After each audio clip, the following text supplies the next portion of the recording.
Oh my god, guys. I just finished watching Young Justice episode 4, Invasion Salvage. And this episode was amazing. Not only did we get to see every single character from the original series at this point, I actually love what happens to all the characters. And because I'm just assuming, and many people will not like what happened to these characters. I'm about to explain it. But I know what the writers are planning to do. I don't know, but based on what they've done, and they always go, haha, we tricked you, didn't we? I know they're going to do something that I will explain later on. First, let's get started with what happened this episode. It pretty much shows, it's pretty much one of those, story and half episodes where it switches between one story from one character and another story for another character.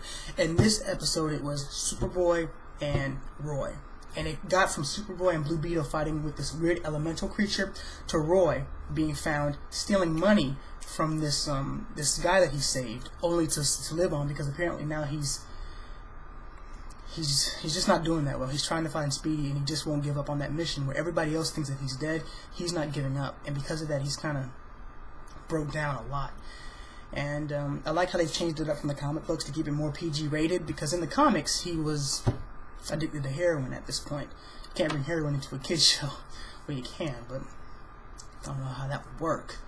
But it shows him being intervened by Green Arrow and a bunch of other League members, including Wally, who shows up, which is really cool. You find out from there that Wally has quit the team, retired or something, that he's no longer a hero anymore. Nightwing and Wally are still Roy's friends. They never knew, you found out in this episode, that they never knew the original Speedy. They only knew Roy.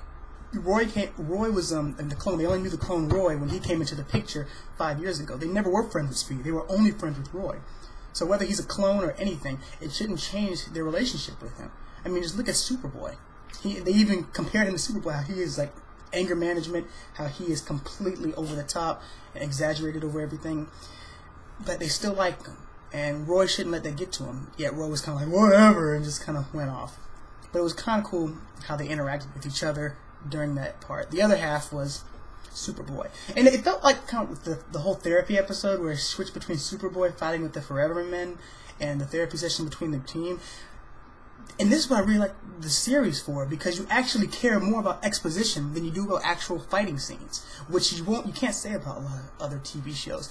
I just watched The Legend of Korra too, and I realized I'm more into how the bending battles are going to look than I am but the actual characters. And even though I do love the characters, it takes a lot of character development to really care more about their conversations than you do about the actual fighting in the series. And Young Justice has accomplished that. Even not liking the first 2 episodes of this series, this new season, I'm still really liking these characters, and I really like that.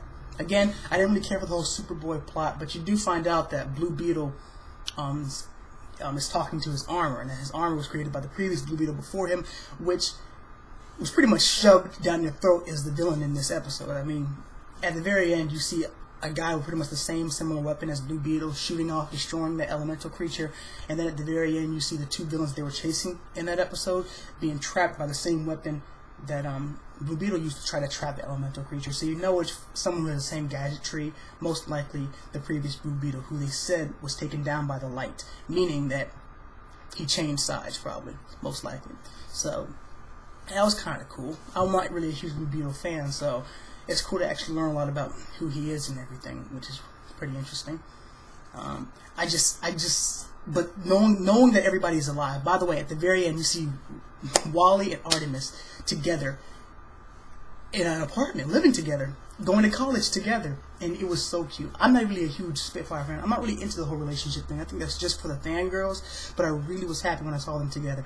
Maybe because I kept thinking that they were all dead, that one of them was going to die, because the whole one will live, one will die, one will fall. I'm really thinking that it's aimed towards the Aqua family, to where Aqua Lad fell, Aqua Girl, died, and maybe Garth became Aqua Lad and Rose. That's what I'm guessing, because it can't be the original team, which I'm so glad they're all still alive. I'm so glad that none of them have died, even though I'm pretty much almost certain that they might kill Aqualad, which I'm really hoping they won't do. But my idea, now, if you don't want to hear what I have to say that I think is going to happen at the end of this season, Shut it off right now. Okay, you here? You still here? Great. Listen, for those of you who still give a crap about what I think, I really believe that at the very end of this season, Aqualad is going to turn on Black Manta, and he was really undercover this entire time with Nightwing. Nightwing knew about this. That's why Nightwing was the first one to know that he turned bad. It was a plan to go undercover. He turns around on Black Manta, starts fighting him. They're evenly matched, of course. Well, not really evenly matched. Black Manta is more powerful than Aqualad. He almost takes him out. He almost kills him. Out of nowhere, Nightwing like shoots like you said, a little bat, not really a batarang, a little the equivalent of what Nightwing would use. Hit the guy's hand right when he's about to hit the finishing blow against Aqualad. Aqualad turns around. Nightwing shows up, says, "How's it going, man?" They all look at him, and then Black Manta's like, "Just two of you, I can handle it." And then all of a sudden, Superboy comes in, bam, 3. Miss Martian comes in, whoosh, levitates him, throwing against the wall, 4. Then you think, okay, that's it. But out of nowhere, Artemis and Wally comes out of retirement to save the day, saying, save the day. They have some witty banter going, "Oh, I can't leave you guys to fight alone." They're all together, and you see the original team fighting together against the final villain of this season. It's going to be so freaking amazing. I just can't wait. That's what's going to happen. These writers, I know they're going to do something like that, along that variation. What do you guys think? Do you think that would be a good idea for them to do? What is your idea of what's going to happen? Do you like the fact that Artemis and Wally's retired? Do you really think they're going to forget about them and just like leave them alone for the rest of the entire series? Do you think they're never going to touch them again? That that's the end of them? What do you guys think? I'd like to hear about it.